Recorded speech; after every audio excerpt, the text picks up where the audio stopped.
Hey everybody, welcome to Drive Through Review 441, and today we're going to take a look at ships. This is a new game from Tree Frog Games designed by Martin Wallace, and I believe this is going to be the last game from Tree Frog Games, so sort of an end of an era.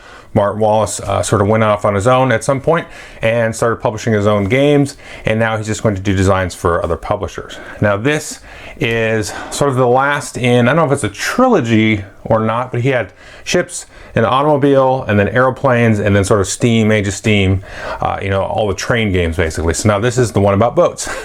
But surprisingly, because I didn't know this kind of going into it, it's very much kind of like a Civilization style of game. It plays 2 to 4 players, and it has that sort of indicative Wallace feel, whatever that is. It's very Euro-y, but it's not like other Euros. It's got his sort of little signature there. But let's go ahead and jump in to see how it works, and then I'll tell you what I think of it. Now, this edition of ships is a limited edition, so you're going to see some wooden components that you wouldn't normally see in the non-limited edition, but that's really the only difference is the wood. Just a quick note on the theme is you'll notice it's ships, but I said it was a Civilization game. But the rules even kind of mention this, is it's a Civilization game from the perspective of naval control, naval domination. Which, a little bit of a spoiler here from the review perspective, that's a pretty interesting way to sort of take that on. It's not something you see a whole ton of, really, at all in any of the Civilization board games. Now here is the main player board, and it looks a little bit of a mess, but it's not too bad once you get the hang of it. You'll see this track here going around the outside, and this is the different technologies of ships. So if we just zoom in here, we can see there's a couple of things. We've got this ship here, ship of the line, steel merchant ship, Constitution, Great Western, and you can see it starts to improve. We get into the more industrial era ships and find up to the Lexington. This is sort of the last age. You can see it's age 11. Now, one thing to note here, let's zoom over here, and you'll see each of these ages. We've got age 8 there, and then age 7. Each of the ages has 2 boxes. One has a little symbol for food, and one does not. And one kind of tells you the points that you get for being sort of the first to discover or invent that kind of technology. That's because one of these is a merchant ship, and then one of these here with the food is a military ship. And the same here. So with every age, you got the East India Man and ship of the line. So you've got a merchant ship and a military ship. Now players have in their possession, and remember these are the wooden components, 3 different ship pieces. So you've got your galleys, your sailing ships, and then your sort of steamships here. Now you're going to be placing these in these different locations here. So once we get to a certain era, so these are sailing ships, you'll place these and have a certain amount of ships in that. And then as the time progresses and people take actions to get more and more, you don't want to have ships sort of lingering in these earlier spots here. So you can see here, the first time somebody invents a ship of an age, so let's say we went to here, they would get 6 victory points. Anybody that was 2 ages behind with any ships will lose a victory point for each ship in that age, and then anybody that's 3 ages behind will lose 2 victory points for each age, which can add up to quite a bit if you're not cognizant about upgrading ships or removing ships from old ages. You can lose a lot of points if you're not careful. Now the other part of the board here is this general map. You sort of start out in Europe here and then extend to sort of these abstract locations that are not Europe. What you're going to do here is you can see this area here, this sort of light blue-green area. You're going to start putting discs out. If you ever build military ships, you'll have the opportunity to put a disc out. This will give you some control in this zone here, so maybe we'll put that one there. And then you also get these merchant cubes, and I'll explain how this is done in a minute. I'm just giving you a general overview. So you'll put these out in these different spots. And then you can sort of upgrade out to different areas. So the idea is that you're sort of starting out here in sort of the cradle of civilization, so to speak, and then expanding out here north through Europe and then out through the rest of the world. And you're triggering scorings as you move from area to area, similar to how the ships are invented. You just don't lose points for having stuff back here, but you want to, sort of strategy tidbit, is kind of weigh the balance of getting in here early, getting some early scorings. When you move into these spots and put tokens out here, you're going to get food and different things that you can use to enhance your ability to do stuff. But you also are limited by the amount of cubes and stuff that you have in your color. So you want to save those as well for the end of the game where you get more points. So it's a very interesting sort of balancing act in that regard. Now let's take a look at how you actually do all these actions and what it all kind of means. Now each player has a player board in their color. You're going to start with some cubes. You can see you get 9 cubes in your color and then 2 of these sort of free action cubes, these black cubes. And you have discs and you leave 2 spots in your bank open and 3 spots in your warehouse. And then you have a list of all the actions you can do. And then based on which age we're in, so as we progress, you're going to get more actions per turn. So in the beginning, you basically take 2 of your normal actions, your own merchant actions, and then you can use these in a different way, and these kind of tell you how to spend those. But then as we go up, we're going to get more of these, so we'll get 2 of those, and then 2 of these free action cubes, and you can acquire more of both your cubes from off the board, and then more of these free action cubes as well. So what happens here? You have spots here for storing goods. You can store food and oil and paper, and as you put these discs out onto the board, you're going to unlock more spots. And then also you can store coins. So as we unlock more spots in the bank, remember you put these discs out when you do military ships, and then you can get more access to more coins. And the coins are very important. Well, everything's important, but the coins are sort of keyly important because it'll kind of help you get out of the dregs from the early game into the mid and late game. So let's kind of quickly go through all of these actions. Well, the first thing you can do, of course, is place a ship. If you use one of these cubes here, just a cube. If you use one of your free action cubes, which you won't be doing until middle or later part of the game, you've got to spend some actual coins to do that. All right, so the thing is with this is you're going to be losing these cubes. Remember I showed you, you put these cubes on the board to collect goods. Well, you've got a limited supply of these. You've got some off the board here, but as you start to put those out and control different parts of the area to score area control points, then you're not going to have as much of these, so you're going to want to start to use these, and there's a mess of these off the side of the board, but they're going to cost you more. So then you need the gold, obviously, the coins to do that. So place a ship, upgrade a ship, remove a ship. Let's talk about all 3 of those real quick. So we'll start here, age 1, position 1. So the first player will probably do this action every time. They will play a ship out. And so now we've got a ship there. Whenever you put a merchant ship out, at that time you can take one of the cubes from your available stock and put it out on the board. If you want to do a military ship, you've also got to pay a food. And depending on how many players you're playing with, the last player might start with some food, but you can do that, and then you just put one of your little galleys out there. And other players will also do the same. They'll get ships out here like so. And anytime, again, that you put a merchant ship out, you'll put a cube out. And anytime that you put a military ship out, you'll put a disc out.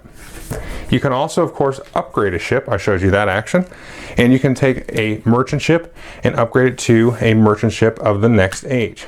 Or if you're going to do upgrade a military ship, you've got to upgrade that and then again have the food available for that. And you can see the first player in here is going to score 3 points. So it's a good way to score points. It's just go full on technology, kind of ignoring the map here. And again, as we start to move along the board, you're going to start to get penalized points. You can see you get 3 for inventing that, and then you're going to lose 1 for anything that you have down here in age 1 for each ship. So that is placing and then upgrading a ship. You can also take the action, not very efficient, to remove a ship, and that alleviates you from getting penalized. Now, as I said, when you do a merchant action, you can put one of your cubes out. Now you can get here, in this case, you would get 2 food. Here you could get some oil. Here you might get some stone or some ore. If you do a military action, you're going to put a disc out on one of the things. So this one will give you a new cube into your supply. This one will give you these navigation tokens, which we'll talk about. And this one will give you a new free action cube, and money and points and so on. Now, one thing to keep in mind with upgrading or placing ships in the next region, you've got that navigation number there. Remember I talked about the navigation tokens. Well, in this case, we've got 3 ships here, 1, 2, 3, but we need 5 before we can place or even upgrade ships to this next region. But you can spend navigation tokens to make up the difference. So let's say I was the red player and I wanted to just put a new ship out. So I'm going to go ahead and put this galley out here on this spot right there, and I could spend my 2 navigation tokens to do that, and that will help you make up the difference. In a similar way, if we wanted to start placing tokens out here in this next region, region 3, then we'll take a look at the number of pieces here. So there's 3 yellows, and if I was the red player in that case, I might spend again 2 navigation tokens to then, let's say I did a military thing and I want to put a red disc out here, and now we've sort of locked off area 2, we're going to score area 2 immediately, and then from now on people can place only in area 3, and then so on. Once you move up to area 4, you can see here that you need 8 pieces, so there'd be 8 tokens in area 3, but again you can make up the difference with the navigation tokens. But then we're going to score this area. So let's take a look.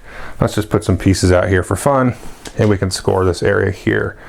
Okay, so what you get is you get the number of the area, so in this case area 2, so you get 2 points for each cube. So red would get 4, yellow would get 6, and then the discs will give you 2, the number of the area, plus the number of cubes matching in the little location where it's at. So red would get 2, 3, 4 for this disc, and then yellow would get 2, 3 for that disc. So a total of 6 plus another 3 for 9, and then 2, 4 plus another 4 for 8 for red. Now one interesting spot is this spice box here, and you can see there's a spice symbol there. This is sort of a two-step process. If I did a merchant ship and put that there, I need that, but I also need an extra cube to throw into the spice box, and then that is locked onto the board, but you get 7 points and a coin, which can be pretty huge. Now let's take a look at the rest of the actions here. Now one thing you can see is take one card. Well, you've got 3 decks of cards. You've got here galleys, and then you next have sailing ships here, and then finally you have the steamships. And there's always going to be 12 of these out on the board, and depending on which age you're in, so you can see here the ship type actually changes. So you got galleys pictured there, and then the sailing ship icons there. Then once you trigger this, you're going to discard any cards that were still face up here, and then you're going to deal out cards from the next stage. But what's going to happen here is we're going to have 12 of these cards out, and you can use this action once per round, and then you can get the card. So you just take the card, and it's basically like doing one of the other actions cheaper with a little bit of a bonus. So this one will say gain 2 gold and 2 victory points for each merchant cube you have in a food square. So you might have a merchant out here in these little food squares there, and you get some extra points and stuff. Now some of these, where's one? There. This one actually costs you $1 to take as well. So this says retrieve all your ships from one level, which again can be very useful to clear off any sort of straggling ships and stuff. So these are a variety of things, and they get better and better as the game moves on. Finally, the next action is take a gold. You can take 2 of those navigation tokens I sold you. You can sell goods, which we'll talk about in a minute, but you can also retrieve merchants. Now what's going to happen here, as you take these actions, you're going to start using this. So maybe first turn I get these 2 and I place 2 ships. And then next time it comes around to me, I do upgrade and take a card, and then I sell, take 2 navigation tokens and sell goods. And then on my, what would this be, my 4th turn, I'll do upgrade a ship, and then I'll do retrieve merchants.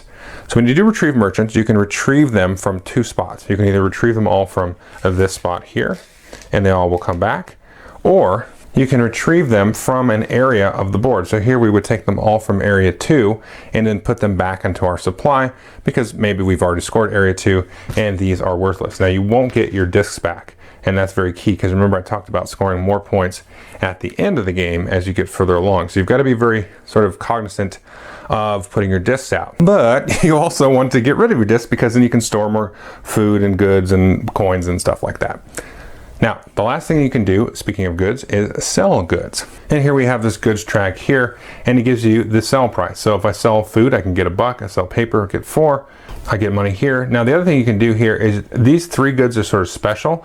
At any time on your turn, you can just immediately exchange them. So you can actually exchange these grapes or this wine for $1. If you need that $1 and you don't want to spend the action to sell, then you can discard 1. This one gives you a navigation token and 2 points, and this one gives you a special action cube. Now these are very interesting, because when you spend these automatically go back. They don't sit down here like your cubes of your own color.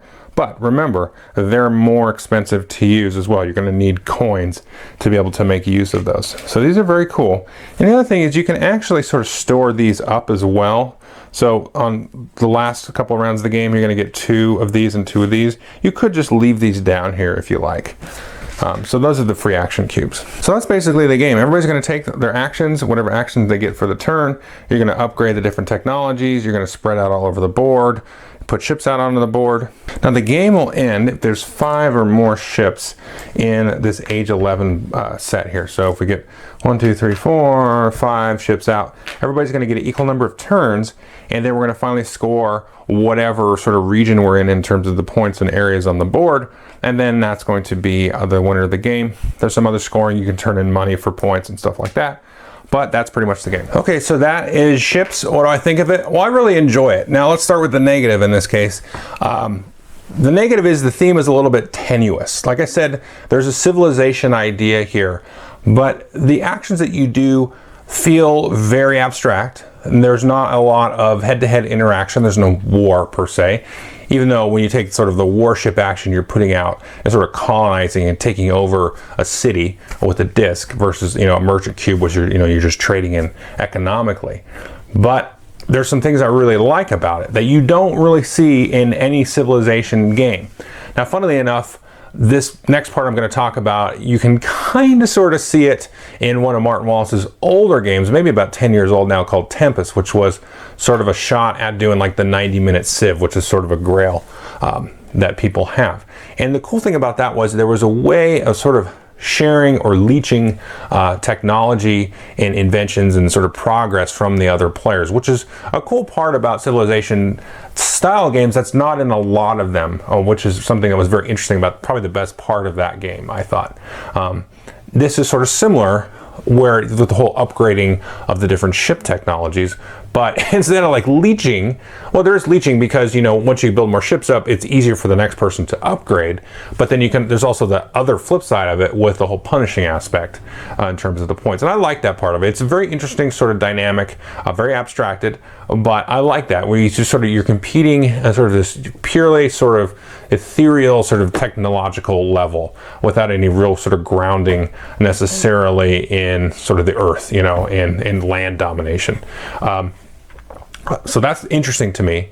Now, the whole like area majority scoring thing, where you score area 2 and 3, and you kind of grow out to these sort of abstract areas like South America, China, North America, and like the rest of the world at the end, is fine. It works mechanically, but in terms of like getting me into the Civ theme, it just, there's this a slight sort of, and I wouldn't call it a miss because I think it fits the design and the intent of the design perfectly. It's just that, you know, if I put on my civilization game lens, I'm like, well, it's just kind of like weird area majority Euro scoring, but that's fine. If you kind of know that going in and you don't really expect super amounts of gobs of civilization theme on top of it, then the game works very well. And the whole management of the action cubes is very fun. It's very sort of, you know, tight, and, you know, you've got to be very considerate about how you do that. I like trying to get a bunch of reaction cubes to abuse those. And then the real kind of kicker for me, which makes me really enjoy the game, is that sort of open-ended sort of scoring from beginning to end. Now, you're going to have sort of very dynamic play of this, I think, to at least to a certain degree, of how fast people upgrade their technologies. Sometimes it's too good to be true. You know, everybody else put ships out, so I can just jump in that next level technology, get some points, maybe punish some other players. So it's, you know, it's a very easy decision. But you kind of bounce that versus, you know, putting stuff on the board and getting the goods and all that kind of stuff to get those free actions and get the food, because food is a big thing to get the military ships out there. And get coins is a big thing because part of the decision making is, you know, you can place certain ships out, but you're limited. But then you also want to do the upgrade, because then you keep those old ships sort of out of harm's way of giving you negative points. So it's a little bit open-ended in that regard, which is what I really enjoy about versus putting ships out. When do I put the disc out? You know, do I put them out early to get some room for all the cool stuff that lets me do all that? Because you need room for the coins to upgrade. You need room for the food to get military.